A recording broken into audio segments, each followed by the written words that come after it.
June 14th was supposed to be a day of celebration, Flag Day, the 250th anniversary of the U.S. Army, and the birthday of President Donald Trump.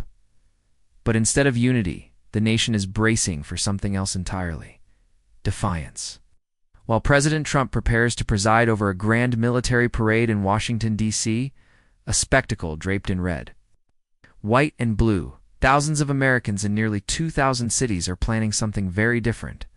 They're not waving flags, they're waving signs. They're not marching in uniformed formation, they're marching against it. They're recalling this day the No Kings nationwide day of defiance, and they redoing it to send one very clear message: we are not subjects, we are citizens. The Trump administration insists the timing of the military parade is pure coincidence. They say it just happens to fall on the same day as Trump's 79th birthday. Just so happens to align with Flag Day. And, also, the Army's quarter-millennial celebration. A patriotic overlap. Maybe, but not everyone's buying it. Critics have branded the event a made-for-TV power display, a muscular, flag-waving, jet-flying showcase built to center one man, Trump himself. What was supposed to be a salute to soldiers has, in their eyes, become a tribute to a political strongman. The imagery is striking: tanks rolling through streets, fighter jets roaring overhead, generals standing in sharp salute, while a president watches from a grandstand like royalty. To his supporters, it's patriotism.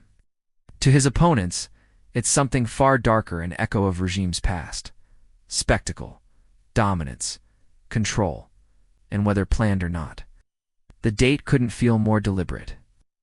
Trump's name is on the marquee, but the message goes far beyond birthdays. While cameras focus on the parade in Washington, a very different scene is unfolding across the rest of the country. The No Kings movement has been quietly organizing for months, and on June 14th, they plan to speak louder than the roar of any fighter jet. So who are they? No Kings isn't a single organization. A network of civil rights advocates, community leaders, veterans, students, and average citizens, all united by one belief: that America is drifting away from democracy and toward something more dangerous. Their slogans are biting: no thrones, no crowns, no kings. Their website is filled with fiery declarations. They've defied our courts, they've deported Americans, disappeared people off the streets, attacked our civil rights, slashed our services. The corruption has gone too far. This isn't just about one parade. It's about the direction of the entire nation. Direction, they say, is being steered by authoritarian hands. And on June 14th, they're taking it back. This isn't your average protest. Organizers have mapped out over 1,800 demonstrations, some small and symbolic, others massive in scale.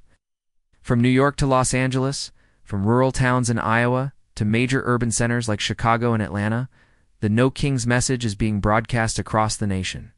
Each protest has its own local flavor, some feature music and speeches. Others are silent vigils, while others are full-blown rallies, but the message remains the same. This isn't Trump's America. It's ours, and the timing, it's strategic. The No Kings demonstrations are happening at the exact same time as the military parade. While Trump's supporters celebrate in Washington, the rest of the country will be showing a very different side of America. Protesters hope to drown out the sound of celebration with the thunder of resistance. Some critics have dismissed the No Kings protests as performative. They say it's just another flash in the pond movement, destined to burn bright for one day and vanish the next.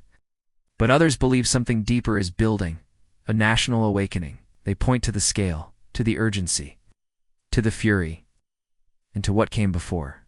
Back in April, a similarly massive protest dubbed the Hands Off movement saw over 1 million Americans rallying across the country against proposed cuts to civil services and immigrant protections. It was spontaneous, loud, and historic. But this time, it feels coordinated, deliberate, bigger. No Kings could be the beginning of something far larger, a movement not just against Trump, but against what they see as a growing pattern of abuse, authoritarianism, and silence from those in power. The question is no longer will people show up, it's what happens after they do. There's no denying it. America is divided. And this divide isn't just political, it's cultural, emotional, and symbolic. On one side, a military parade celebrating strength, tradition, and flag-waving patriotism. On the other, a decentralized uprising warning of tyranny and demanding justice. The imagery couldn't be more different. One is a celebration of power, the other, a protest against it. For some, June 14th will be a proud day of national pride. For others, it's a reminder of just how far they believe the country has fallen. And what's most alarming is how few people stand in the middle anymore. Either you see the parade as a patriotic tribute or as propaganda. Either you believe the protests are dangerous or necessary. There's almost no in-between. And when a country loses the middle ground, the stakes of every single action become higher. As of now, President Trump hasn't directly addressed the No Kings protests. No tweets, no press conferences. Just the silent optics of a man standing before his military on his birthday. But the media isn't staying quiet. Right-leaning outlets are portraying the parade as a unifying tribute to America's armed forces.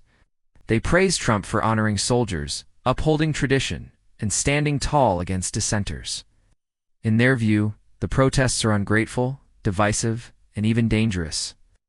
Left-leaning media, meanwhile, are sounding the alarm, calling the parade a self-serving political stunt and highlighting the voices of the protesters. They point to the tanks, the jets, the chants of USA, to ask whether this is patriotism or posturing. The truth, as always, lies somewhere in the chaos. But chaos is exactly what America seems to be drowning in. When the smoke clears and the last fighter jet fades into the distance, America will have to ask itself a difficult question. What was June 14th really about?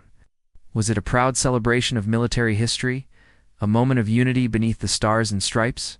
Or was it a warning sign, an authoritarian spectacle built around one man? It's timed perfectly for his birthday while dissenters were pushed to the margins.